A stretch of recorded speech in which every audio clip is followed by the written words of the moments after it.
자, 일단 이 주제를 준비한 이유는 요즘에 뭐 저번 주에는 제가 그 일본 부동산이 왜 망했는지를 설명드렸죠.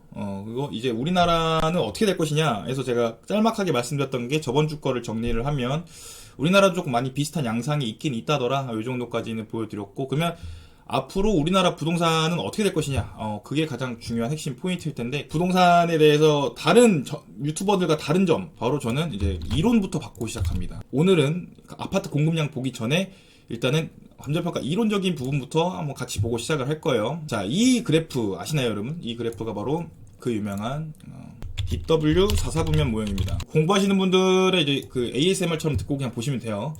DW 4사분면 모형이 무엇이냐 하면 이거 하나로 사실 이제 많은 것을 설명할 수가 있거든요. 간단히 설명드리겠습니다. 디파스켈 윌튼이라는 모형이라 해서 DW 4사분면 모형인데, 이게 지금 어떤 의의가 있냐면 1사분면부터 설명드릴게요. 1사분면 같은 경우는 여기가 R이 렌트입니다. 임대료. 여기가 서플라이, 공급이에요. 그래서 뭐 수요 공급에 따라서 외부에서 이렇게 뭔가 임대료가 결정이 됐어요. 그리고 2사분면이 뭐냐면 이게 바로 프라이스, 가격입니다. 가격. 그래서 여기서 중요한 건 뭐냐면 요 최초의 선 있죠. 여기. 이거를 우리는 캠레이트에서 환원율이라고 하게 되고요. 임대료와 가격과의 비율이에요. 이 임대료를 보고 어떻게 가격이라는 게 결정이 된다. 예를 들어서 이 환원율 쪽이 10%다. 그리고 임대료가 100원이다. 그러면 가격은 1000원이 되겠죠. 그렇죠? 되게 간단한 이론입니다. 그리고 세 번째, 요 3, 4분면이 뭐가 있냐면 이 C가 컨스트럭처. 그래서 공급량이에요, 공급량. 공급량이라는 표현을 쓰게 되는데 신규 공급량입니다. 그래서 뭔 뜻이냐 하면 이 가격을 보고 업자들이 공급량을 결정한다 이거예요. 그래서 공급량을 해서 10이라고 표현을 할게요. 그리고 4사분면이 뭐냐면 이 재고라는데 재고. 4사분면은 재고 시장입니다. 그래서 안 팔리고 남은 것들이 있겠죠. 그래서 만약에 이 시장이 안정적이다, 그럼 재고량도 안정적으로 만들어져서 이렇게 다시 돌아오게 됩니다. 그래서 DW 4사분면 모형이 우리한테 주는 의의가 뭐냐면 시장이 안정적일 때는 이렇게 잘 돌아간다 이거예요. 근데 문제는 이 그래프처럼 예컨대 이 환원율 부분이, 이거는 오늘 조금 다 생략을 할게요. 만약에 그러니까 환원율 우리가 알죠? R-G 모델에서 이건 그냥 다 쌩까고 뭐 이런 거 다 쌩까고, 아무튼 최초의 임대료가 정해져 있을 때 기울기가 내려간다면 금리 인하 같은 금리 인하 같은 현상이 일어나게 된다면 가격이 올라가겠죠. 왜? 기울기가 내려가니까. 옛날에 10%에서 지금 만약에 5%가 됐다고 칩시다. 그러면 그러면 가격이 올라가겠죠. 가격이 올라가면 이걸 보고 공급업자들이 공급을 늘리겠죠. 그쵸?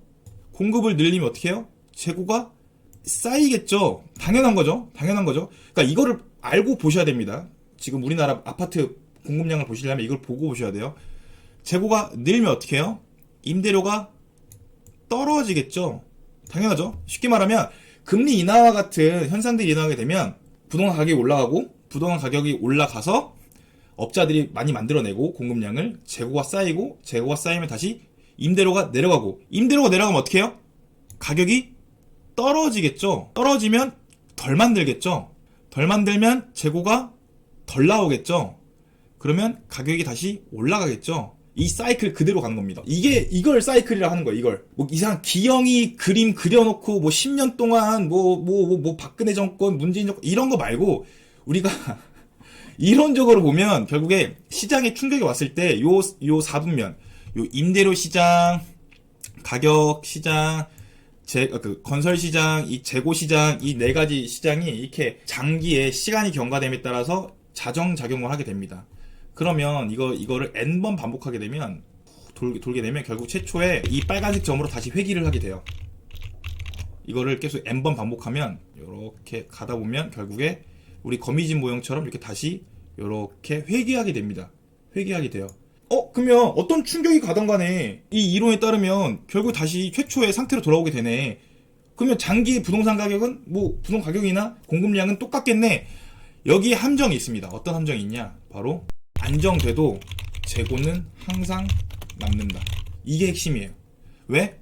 재고가 이게 보시면 재고가 해당 기간의 재고량이 줄 뿐이지 쌓여있는 재고량은 늘 있어요. 이해돼요? 그러니까 이거를 장기에 돌리면 이 모형이 주는 의미가 뭐냐면 어떤 충격이 와도 결국에 시장은 자정작용을 통해서 가격과 임대료 수준은 동일하게 돌아오는데 재고량은 계속 남는다는 거예요. 빈집은 남는다는 거지. 왜? 우리가 알고 있는 그 부동산 아주 기초적인 지식인데 하나만 더 보고 가시면, 왜냐면 부동산의 특성 중에 하나죠. 바로 부동산의 공급의 비탄력성 때문입니다. 부동산 공급은 완전 비탄력적이죠. 부동산 공급이 완전 비탄력적이라는 건 뭔 뜻이냐면, 보통은 우리가 요 그래프를 갖고 있잖아요. SD 따지죠. 그래서 비싸게 팔 수 있으면 공급량이 늘어날 거고, 그쵸? 싸게 팔 수밖에 없으면 공급량이 줄겠죠. 근데 부동산은 특히 단기에 공급량을 좌우할 수가 없어요. 물리적인 여건은 한정적이니까. 그래서 마음대로 늘리거나 줄이거나 할 수가 없어요. 그래서 투기 같은 게 많이 일어나죠. 왜요? 수요는 그나마 탄력적이니까. 그러니까 떨어질 때 확 떨어지고 오를 때 확 올라가는 겁니다. 부동산 특성이 이래요. 이거를 되게 쉬운 건데 많은 사람들이 이거 아는 거 1분도 안 걸리잖아요. 근데 이거를 그냥 다 스킵하고 그냥 뭐 감으로 그냥 투자하시는 것 같아. 그게 아니라 부동산 공급 특성이 그래요. 그러니까 반대로 말하면 단기에 늘리기 어렵고 줄이기도 어려운데 장기에 늘어난 부동산 공급은 함부로 쉽게 줄이거나 또 늘릴 수도 없어요. 제가 저번 시간에 말씀드린 일본의 빈집 사례 같은 거 보시면 돼요. 지방이 소멸한다면서요. 그래서 공급 사이드를 지금 보는 게 가장 중요합니다. 당장 그러면 대한민국에는 어떤 공급 현상들이 일어날 것인가를 짧게 저랑 한 10분 정도 같이 볼까요? 부동산 공급을 보는 지표는 굉장히 많습니다. 사이트도 굉장히 많고 어떻게 해야 될지 같은 것들 같은 경우도 우리가 볼 수 있는 게 되게 많은데, 저는 개인적으로는 이 사이트가 제일 괜찮은 것 같아요. 부동산 지인이라는 사이트입니다. 그래서 여기서 뭐 제가 광고를 받거나 그런 건 없습니다. 만약에 이 영상을 보시고 저한테 뭐 부동산 사이트 광고 주시면 열심히. 네, 아무튼 헛소리 그만 치우고요. 사실 제일 팩트에 가까운 그냥 팩트 그 자체를 보면, 그 부동산 팩트만 보면 사실 제일 베스트는 이제 국토교통부 들어가서 보시는 게 제일 좋은데, 그러면 사실 엑셀도 막 하고 해야 되거든요. 근데 제가 오늘 그럴 시간이 없었고, 그리고 여기보다 이쁘게 만들 자신이 없었기 때문에. 자, 그래서 여기서 보시면 이제 아파트 수요 입주, 여기로 들어가시면 됩니다. 부동산 지인한 들어가서 수요 입주 보시면 다양하게 있는데, 오늘 볼 거는 여기서 그냥 이렇게 보시면 돼요. 보시면 되고, 저랑 뭐 같이 볼 거는 우리가 사실 이거를 다 할 수가 있는데, 저는 제일 좋은 뭐 강의라던가 제일 좋은 컨텐츠는 뭐 이따가 2부 때 말씀드릴 사기꾼들처럼 뭐 이거 사면 무조건 뜬다, 이거 사면 무조건 뭐 이거 팔아라, 무조건 3배 오른다, 10배 오른다, 이런 사기꾼이 아니라 시간을 좀 줄여주는 그게 제일 좋은 컨텐츠라고 보거든요. 10시간 동안 내가 얻을 수 있는 정보를 뭐 2시간 만에 얻는다던가 이런 것도 제일 좋기 때문에 제가 정제해서 말씀드리고 중요한 포인트들만 말씀드리도록 하겠습니다. 일단은 우리의 제일 관심사는 이제 강남구죠. 여기 보시면 이제 기간별로 수요랑 입주량 예측된 게 나와 있어요. 그래서 간단하게 다 같이 보시면 2022년 아파트 같은 경우는 전국의 수요량보다 입주량이 많았대요. 근데 뭐 과거니까 됐고, 2023년 볼까요? 2023년 전국의 수요량이 뭐 26만 건 정도 있대요. 26만 세대 정도가 이제 원한다고 합니다. 그리고 입주량은 이제 34만 가구 정도 있대요. 그래서 초과가 떴고, 가장 중요한 서울만 보면 서울 인구수가 1000만 명 깨진 꽤 됐죠. 그리고 뭐 여러 가지 쪽이 있는데 경기도가 가장 인구가 제일 많기도 하고요. 일단은 저는 첫 번째로는 강남구를 하고 싶지만, 제가 요즘에 제일 눈에 보고 있고 제일 심한 여기 대구 광역시를 같이 한번 볼게요.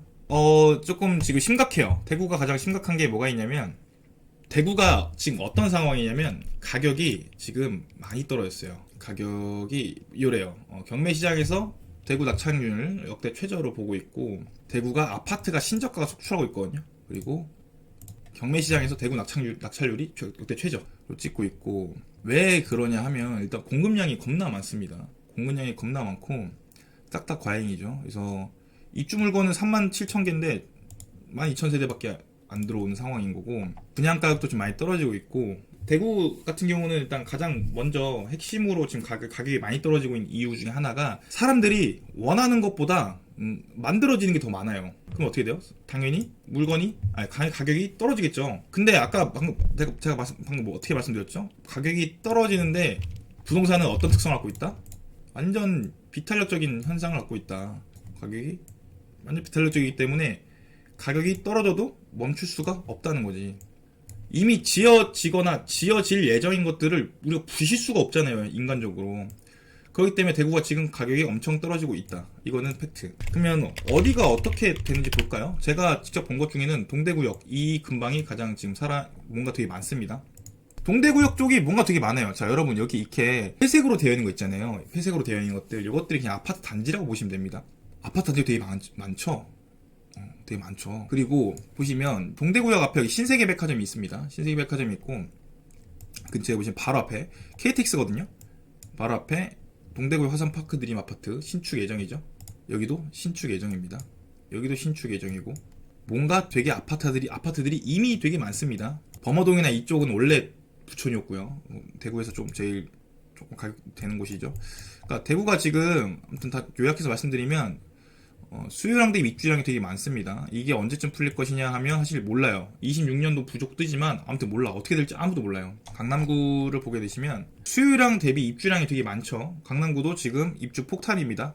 서초구도 마찬가지고요. 왜 그러냐 하면 자 23년에서 24년도에 입주할 곳이 굉장히 많습니다. 그러니까 지금 이게 입주가 많아지는 게 왜 문제냐면 가격이 이미 하향기인데도 불구하고 계속 입주가 된다는 거예요.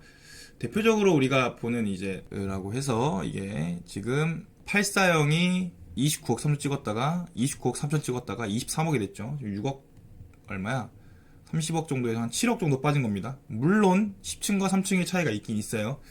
강남이 이 정도 빠졌고 지금 호가 수준도 22억, 25억 이렇죠. 강남도 지금 많이 떨어지고 있는 상황인데 거기다가 입주 받아라 뭐 이렇게 가는 거죠. 입주 받아라 이렇게 가는 겁니다. 여긴 22년도고 23년도 거 보면 입주를 받아라 이렇게 가는 겁니다. 그쵸?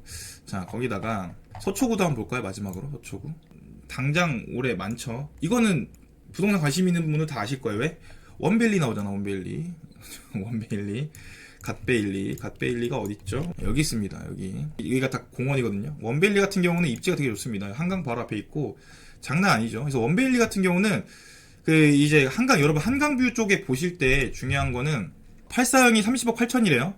그쵸? 근데 똑같은데 37억짜리가 있어요. 37억이 뭐냐면 보시면 한강뷰가 보이는 곳에서 이렇게 뭐 7억 6억 차이가 나는데 글쎄요. 여러분 한강뷰 보시면 6억 더 줄 건가요? 물론 층이 차이가 있고 한강이 보이냐 안 보이냐에 따라 다른데 그래서 원베일리 같은 경우는 저는 말고 그러니까 저희 회사에 계신 분이 되게 많이 했어요. 근데 볼 때마다 가격이 뭐 사고 싶지만 못 사죠. 이왕 보신 김에 조금 더 설명할 게 있는 게 뭐냐면 우리가 그 재개발이나 재건축 보실 때 P라는 용어 있거든요. P가 뭐냐? P가 무엇이냐? 하면 P는요 프리미엄입니다. 그럼 프리미엄이 뭔데? 프리미엄이 뭐야? 5억이다 하면 가격이 14억이다 이렇게 판단을 하거든요. 그러니까 분양가가 뭐냐면 우리가 아파트를 짓고 올리는데 그 건설사가 혹은 뭐 조합에서 여기 9억이야 9억에 팔 거야 하면 9억인데 이 근처에 신축 아파트 시세가 대충 뭐 한 10억에서 12억 돼. 그러면 얘는 완전 새삥이니까 14억이 되겠네 이렇게 본단 말이죠. 그래서 P가 5억이다 이렇게 보시는데 방금 제가 말씀하신 것처럼 프리미엄을 이제 가늠을 하셔야 돼요. 뭔 뜻이냐 하면 분양 아파트 가격은 분양가 더하기 P가 아니에요. 분양 아파트 가격은 신축 아파트에서 비교를 해봐야 됩니다. 인근의 신축 아파트에서 비교를 해야 됩니다. 그러니까 사람들이 가끔씩 이런 분들이 계세요. 피가 5억이니까 14억이겠네. 이게 아니라 분양 아파트 가격은 분양가가 얼마인지 P가 얼마인지 간에 이미 결정돼 있다. 피결정성이라는 표현을 쓰거든요. 이미 결정돼 있고 여기서 그냥 P를 구하는 거예요. P는 의미가 없어요. 딱 하나 어떨 때 의미가 있냐? 바로 조합원들이 내가 이거 얼마에 팔 수 있지? 이거 할 때가 중요한 거지. 일반 분들이 이거 할 때는 의미가 없어요. P라는 건 크게 의미가 없고 가격은 이미 결정돼 있어요. 피결정성이라는 표현을 쓰거든요. 그래서 이런 거에 너무 혹하지 않는 게 좋을 것 같다. 이 정도 사견 말씀드리겠습니다. 아무튼 원베일리 같은 경우도 지금 가격이 많이 조금 개인적으로는 떨어져 있는 상황인 것 같아요. 자, 우리가 서울을 볼 때 서울이나 이렇게 보면 안 돼요, 여러분. 외곽순환도 이렇게 보지 말고 그냥 서울을 볼 때는 한강을 기준으로 보시면 좋습니다. 한강을 기준으로 이렇게 W자잖아요. 여기서 앞으로 오를 아파트가 어디일 것이냐 하면 우리 그 진양철 회장님이 우리 여기다가 만들어 놓은 압구정 현대 여기죠. 압구정 현대가 용산도 좋습니다. 근데 저는 그냥 여기 살고 싶어요. 여기 살고 싶고 용산도 좋죠. 그래서 사실 앞으로도 대장 아파트는 여기 압구정 현대 아니면 여기 용산이 되지 않을까 싶습니다.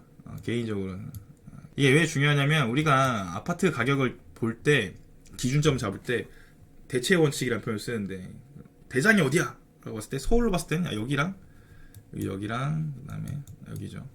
용산 이쪽이죠.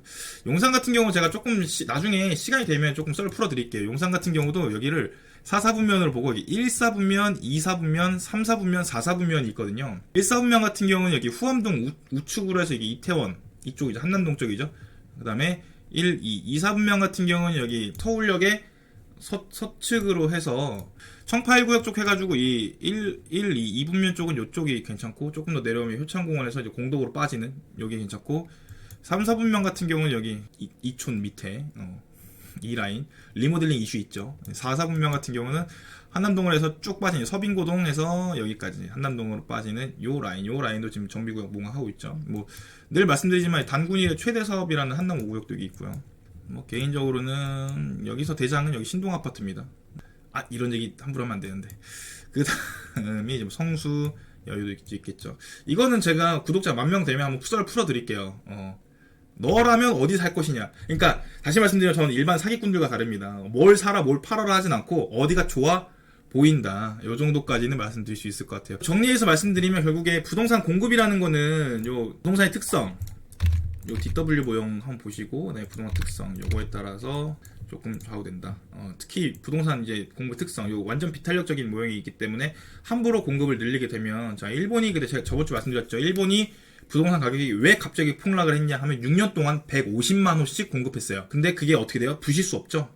빈집으로 남는 거예요. 그래서 중요한 거는 공급 측면을 볼 필요가 있고 볼 때는 서울의 구별로 보시는 게 좋다. 요 정도로 맞출 수 있을 것 같습니다.